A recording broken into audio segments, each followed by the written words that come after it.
håper ingen har høydeskrekk. Jeg håper jeg ikke har høydeskrekk. Den kommer og går. Unnskyld. Flyr dere på biodiesel?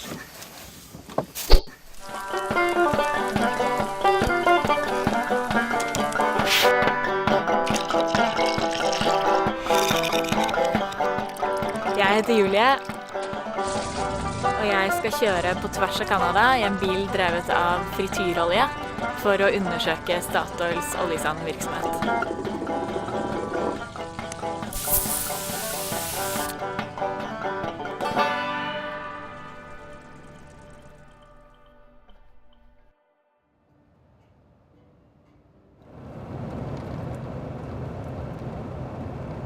Nå er vi på grensa mellom Manitoba og Saskatchewan, så da begynner vi å se sånne oljepumper som popper opp her og der i landskapet.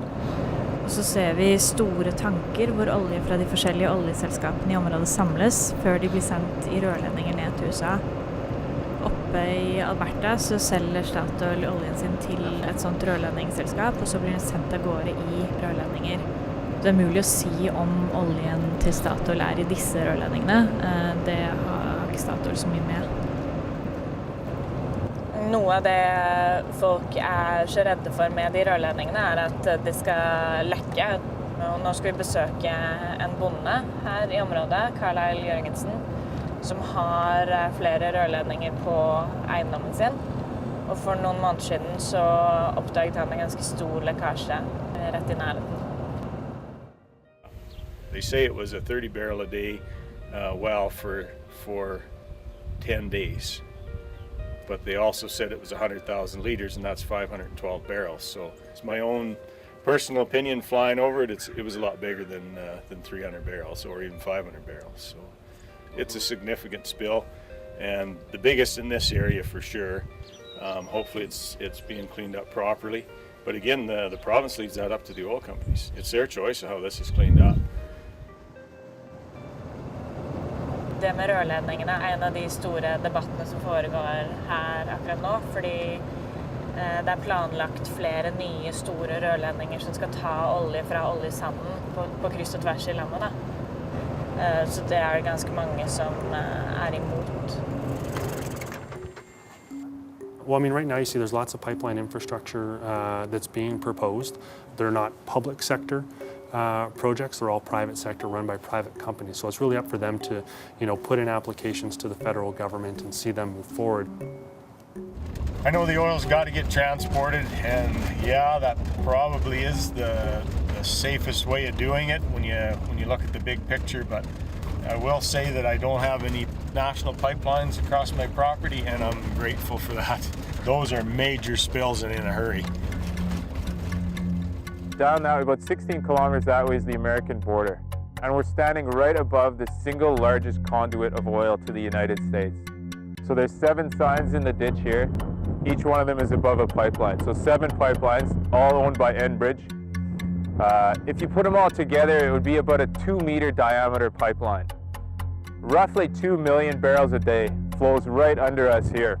Intersecting that line, just over in the field there, is the Keystone Pipeline, which was put in 2010, TransCanada Pipelines.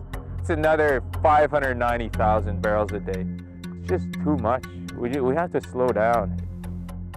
Look, there are hundreds of thousands of miles of pipelines in North America. I'm not talking hundreds of thousands of pipelines that have been in the ground since the 30s and 40s. Now, some of those old pipelines are a problem, but you're talking about a new pipeline with new technology, new, cathodic protection and all kinds of things. Of course it can be built. The engineering of the pipeline is not the issue. If these pipelines get built, what happens is that the pipeline companies and the energy companies are dictating energy policy, because then it's done. You've got governments and industry have spent billions and billions of dollars building these pipelines. You're not going to turn around and then say, well, we're going to turn to wind and solar. You're just going to allow the continued expansion of this stuff. If you cut the arteries, then you cut the potential for growth in the tar sands. You cannot, if they cannot sell it, there's no point financially in continuing to develop it. grunnen til at de vil bygge de rørledningene er jo at oljen skal kunne komme ut til markeder som ikke bare er USA. Så en av rørledningene som har vært mest omstridt går fra oljesanden og ut til vestkysten. Og det er fordi at da kan den bli sendt på båter igjen over til Asia.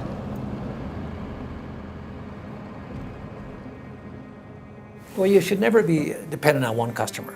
Norway doesn't sell its North Sea gas only to one customer. So Canada wants to diversify. The fastest growing oil market or energy market in the world is the Pacific Basin. So it's as obvious as the nose on your face that that's where you should go. When oil industry is about 25% of our export economy, and Canadians right from sea to sea to the Arctic they depend on an economy, and we are in a resource economy just like Norway is. You know, if we want to enjoy our standard of living and all the things that we have, then maybe we should figure out a way of doing this and doing it in an environmentally, socially acceptable way. Det så innprentet hos oss at Statoil er vår viktigste verdiskaper, og det der all rikdommen vår kommer fra, og det oljen, og vi kjempeheldige som har hatt den oljen, og vi kjempeheldige som har den offshore.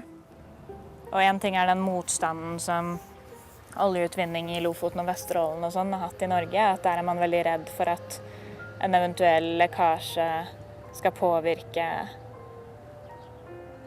de naturskjønne områdene der og påvirke turismen og sånn, og det jeg helt enig i. Det hadde vært helt fryktelig hvis det begynte å lekke olje ut i de områdene.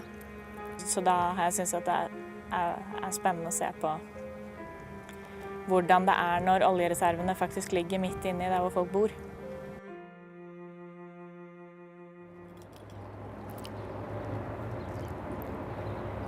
Vi i Calgary, og vi skal besøke Statoil sitt hovedkontor. Så jeg har pyntet meg for anledningen.